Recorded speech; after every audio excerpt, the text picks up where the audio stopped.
अब यात्रा मध्य प्रदेश से निकलने वाली है। कन्याकुमारी में शुरू हुआ,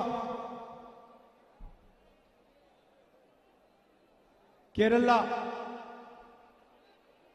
कर्नाटक, तेलंगाना, आंध्रा, महाराष्ट्र, अब मध्य प्रदेश, और इसके बाद ये यात्रा राजस्थान, हरियाणा होकर दिल्ली पहुंचेगी और फिर श्रीनगर तक ये यात्रा जाएगी और वहां पे हमारा जो तिरंगा है उसको हम फहराएंगे। मगर ये जो यात्रा है ये कांग्रेस पार्टी की यात्रा नहीं है। जरूर कांग्रेस पार्टी के कार्यकर्ता इसमें भाग ले रहे हैं, चल रहे हैं, मगर अब यह यात्रा हिंदुस्तान की गरीब जनता, किसान, मजदूर, बेरोजगार युवा, छोटे दुकानदार, स्मॉल और मीडियम बिजनेस चलाने वाले लोगों की यात्रा हो गई। और मैं ऐसे नहीं कह रहा हूं, क्योंकि अगर मैं दोहराता रहता हूं, अगर आप स्टेज पे देखें, हमारे कार्यकर्ताओं से बात करें, हमारे नेताओं से बात करें, तो सब आपको बताएंगे 8 घंटे चलने के बाद, 25-26 किलोमीटर चलने के बाद, 6-7 घंटे चलने के बाद किसी को यहां थकान नहीं हो रही। थकान क्यों नहीं हो रही? क्योंकि हम अपनी शक्ति का प्रयोग नहीं कर रहे हैं। आपने अपने प्यार को हमें दिया, पूरी की पूरी शक्ति मध्य प्रदेश के युवाओं ने, किसानों ने, मध्य प्रदेश के माताएं बहनों ने पूरी की पूरी शक्ति इस यात्रा में डाल दी। और इसीलिए हमें थकान नहीं है। और ऐसी भीड़ हर शहर में, हर कस्बे में, सड़कों पे दिखाई दे रही है। तो यात्रा का लक्ष्य क्या है? हमने यात्रा शुरू क्यों की? बीजेपी के लोगों ने कहा, क्या टूटा है?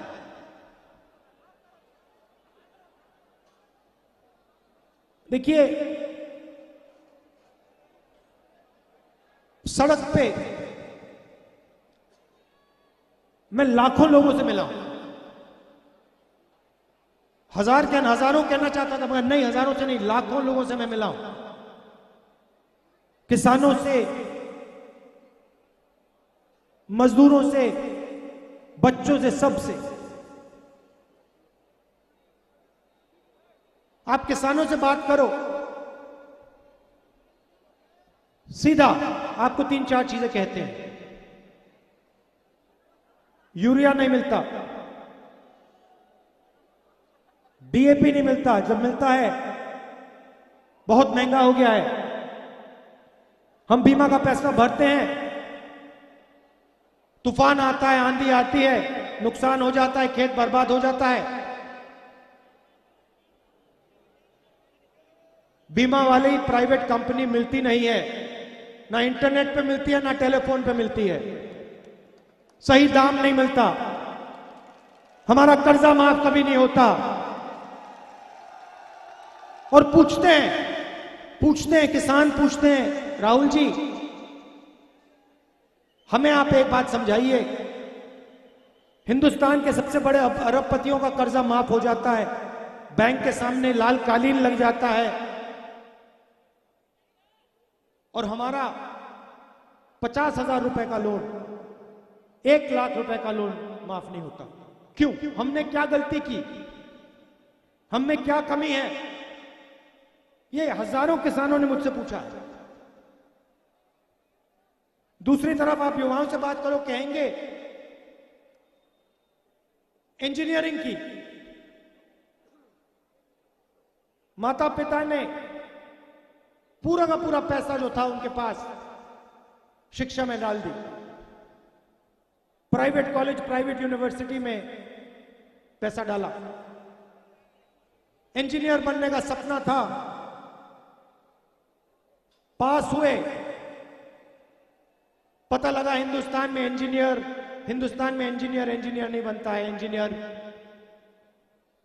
जाके सड़कों पर मजदूरी करता है।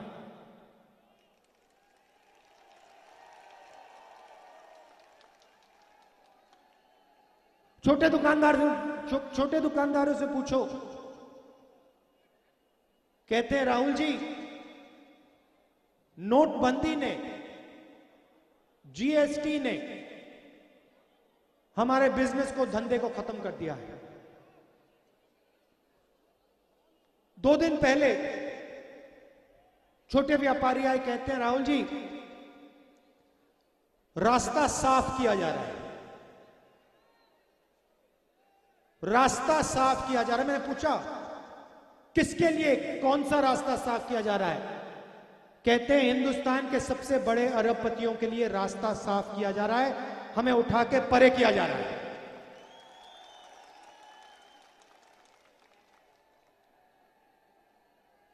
और फिर जहां भी इनको मौका मिलता है, एक भाई को दूसरे भाई से लड़ाते हैं, एक जात को दूसरे जात से लड़ाते हैं, एक धर्म को दूसरे धर्म से लड़ाते हैं, स्टेट को लड़ा देते हैं। मैं आपसे पूछना चाहता हूं, परिवार में लड़ाई होती है, भाई भाई के बीच में लड़ाई होती है, तो परिवार का फायदा होता है या नुकसान? तो अगर परिवार का नुकसान होता है जब भाई भाई की लड़ाई होती है, तो फिर देश में जब भाई भाई की लड़ाई होती है तो फिर देश का क्या होगा, फायदा या नुकसान? एक तरफ कहते हैं हम नेशनलिस्ट हैं, हम देशभक्त हैं, और दूसरी तरफ नफरत फैलाते हैं, भाई से भाई की लड़ाई कराते हैं।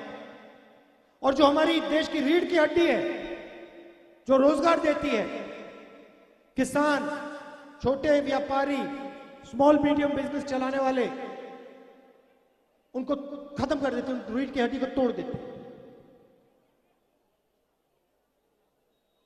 मध्य प्रदेश में युवाओं को रोजगार नहीं मिल सकता। कुछ भी कर लो, कुछ भी कर लो आप, मध्य प्रदेश के युवाओं को, बाकी हिंदुस्तान के युवाओं को रोजगार नहीं मिल सकता। क्यों? क्योंकि सारे के सारे रास्ते बंद कर दिए। देखिए, ये जो इनके 2-3 उद्योगपति मित्र हैं, आपने नाम नहीं कहा, ये इनके जो 2-3 लोग हैं, मित्र हैं, ये हिंदुस्तान को रोजगार नहीं दे सकते हैं, इनकी बस की नहीं है। हिंदुस्तान को रोजगार छोटे दुकानदार, किसान, स्मॉल और मीडियम बिजनेस चलाने वाले लोग लाखों लाखों बिजनेसेस देते हैं। इन सबको खत्म कर दिया, बंद कर दिया, सबसे बड़ा रास्ता बंद कर दिया। दूसरा रास्ता public sector, railways, BHEL, HAL, ये रास्ता था। सारी की सारी पब्लिक सेक्टर की कंपनियों को ये बेच रहे हैं, उन्हीं 2-3 लोगों के हवाले कर रहे हैं, तो वो भी रास्ता बंद। तीसरा रास्ता सरकार में नौकरी, रोजगार, स्कूलों में, सरकारी अस्पतालों में, वो भी प्राइवेटाइज किया जा रहा है। आज एक बच्ची आई मेरे पास, मेरे साथ चली, कहती है राहुल जी मेरे स्कूल में तो टीचर ही नहीं है। मैं स्कूल जाती हूं, पढ़ने जाती हूं, टीचर ही नहीं है। सामने ब्लैक बोर्ड के सामने बैठ जाते हैं और घर चले आते हैं। यह है मध्य प्रदेश की शिक्षा।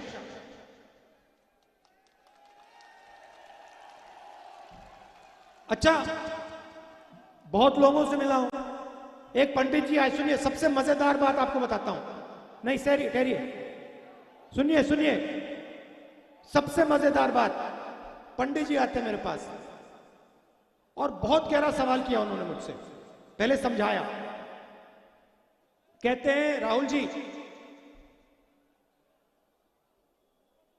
जो भगवान राम थे वो तपस्वी थे, उन्होंने अपनी पूरी जिंदगी तपस्या में डाल दी। सही या गलत? सही बात, ठीक है। फिर उन्होंने कहा गांधी जी हे राम कहते थे।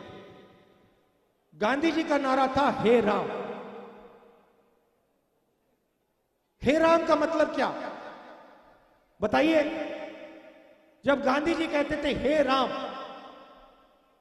उसका मतलब क्या था? चुप हो गए? नहीं, हे राम का मतलब राम एक जीने का तरीका थे, एक जीने के तरीके का तरीका था। राम सिर्फ एक, भगवान राम सिर्फ एक व्यक्ति नहीं थे, एक जिंदगी जीने का तरीका था। प्यार, भाईचारा, इज्जत, तपस्या, उन्होंने पूरी दुनिया को दिखाया, जीने का तरीका दिखाया। और गांधी जी जब हे राम कहते थे, उनका मतलब था जो भगवान राम है वो भावना हमारे दिल में है और उसी भावना को लेकर हमें जिंदगी जीनी है। ये है हे राम। दूसरा नारा फिर उन्होंने कहा, देखिए एक नारा हे राम,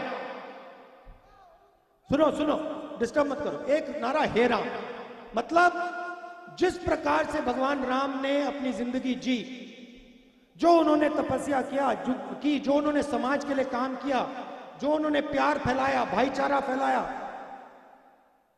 वैसे ही अपनी जिंदगी जीना। दूसरा नारा जय सिया राम, जय सिया राम। अब जय सिया राम का मतलब क्या है? यह पंडित जी ने मुझे बताया, सीखा हूं मैं, यात्रा पे बहुत कुछ सीखा हूं। जय सिया राम का मतलब क्या है? दिग्विजय जी ताली बजा रहे हैं। जय सिया राम का मतलब जय सीता जय राम। मतलब क्या कि सीता और राम एक ही हैं, सीता और राम एक ही हैं। इसलिए नारा है जय सिया राम या जय सीताराम। सही? मतलब जो राम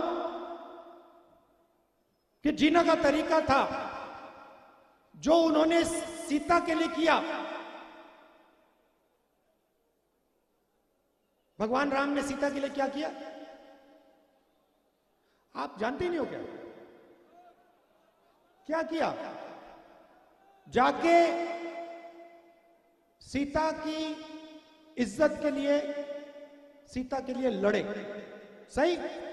तो जब हम जय सिया राम कहते हैं, हम सीता की याद करते हैं और समाज में जो सीता की जगह होनी चाहिए उसकी आदर करते हैं। सही? जय सिया राम या जय सीताराम। तीसरा नारा जय श्री राम, उसमें हम राम भगवान की जय करते हैं।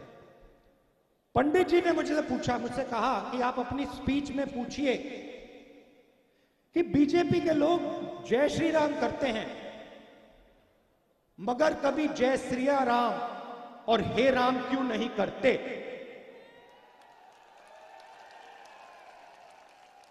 मुझे बहुत अच्छा लगा, बहुत गहरी बात बोली, क्योंकि वो सबसे पहले आरएसएस के लोग, बीजेपी के लोग, क्योंकि वो सबसे पहले जिस भावना से राम ने अपनी जिंदगी जी, उस भावना से अपनी जिंदगी नहीं जीते हैं। क्योंकि राम ने किसी के साथ अन्याय नहीं किया। राम ने समाज को जोड़ने का काम किया। राम ने सबको इज्जत दी। भगवान राम ने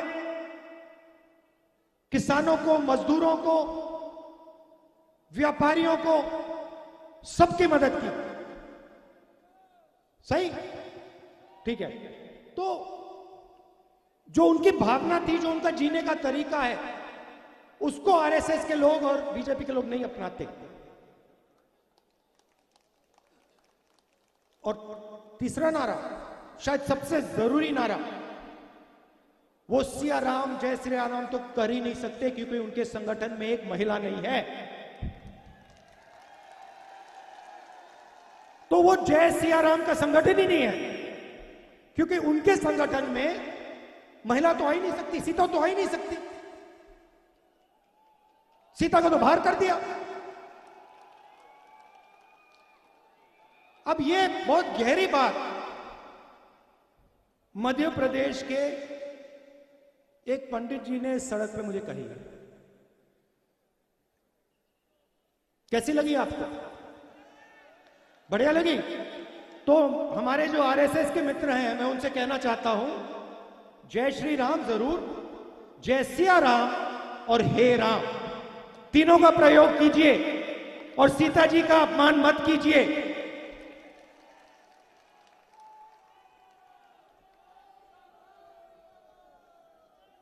अच्छा, अब यात्रा का एक और लक्ष्य है। मैंने बेरोजगारी की बात की, थोड़ी सी मैं महंगाई की भी बात बोल देता हूं। पेट्रोल के दाम यूपीए के समय क्या थे? 60 रुपए। आज क्या है? 107। गैस के सिलेंडर कितने का आता था? 400। आजकल देखो भैया, अपना एक हाथ ले लो। ये मतलब 3 हाथों की जरूरत है। तो ये जो पैसा आपकी जेब में से निकल रहा है, जा कहां रहा है? पैसा गायब तो नहीं होता। आपको जब पैसा मिलता है, आप अगर उस पैसे को ऐसे रख के गिराते तो गायब तो नहीं होता ना, आपके जेब में से कहीं और जाता है ना? आप किसी दुकानदार को देते हो तो पैसा घूमता है। तो जब ये पेट्रोल का पैसा आपके जेब में से निकल रहा है, डीजल का पैसा निकल रहा है, गैस सिलेंडर का पैसा निकल रहा है, ये कहां जा रहा है? ये आसमान में तो नहीं जा रहा, समुद्र में तो नहीं जा रहा, हिंदुस्तान के सबसे बड़े 2-3 अरबपतियों के हाथ जा रहा है। वो कुछ भी कर सकते हैं भाई और बहनों, सड़क बनवा सकते हैं, पोर्ट खरीद सकते हैं, एयरपोर्ट उनके, सेलफोन उनका, माइक्रोफोन देखूंगा शायद उनका नाम इसमें मिल जाए, इसको इसके नीचे देखूंगा, देखो यहां भी उनका नाम मिल जाएगा, जूते में देखो वहां भी उनका नाम, लाउडस्पीकर पे उनका नाम। तो 2 देश बन रहे हैं, एक अरबपतियों का, उसमें जो भी करना है कर लो, जो भी सपना है देख लो, और दूसरा बाकी हिंदुस्तान गरीबों का, किसानों का, मजदूरों का, छोटे दुकानदारों का, उसमें आप बेरोजगार रहो, महंगाई के अंदर डूबो। ऐसा हिंदुस्तान हमें नहीं चाहिए। हमें न्याय का हिंदुस्तान चाहिए। और इसलिए यात्रा श्रीनगर में जाकर तिरंगे को लहराएगी। आपने अपना प्यार दिया, मोहब्बत दी, दिल से आपका बहुत बहुत धन्यवाद। नमस्कार, जय हिंद।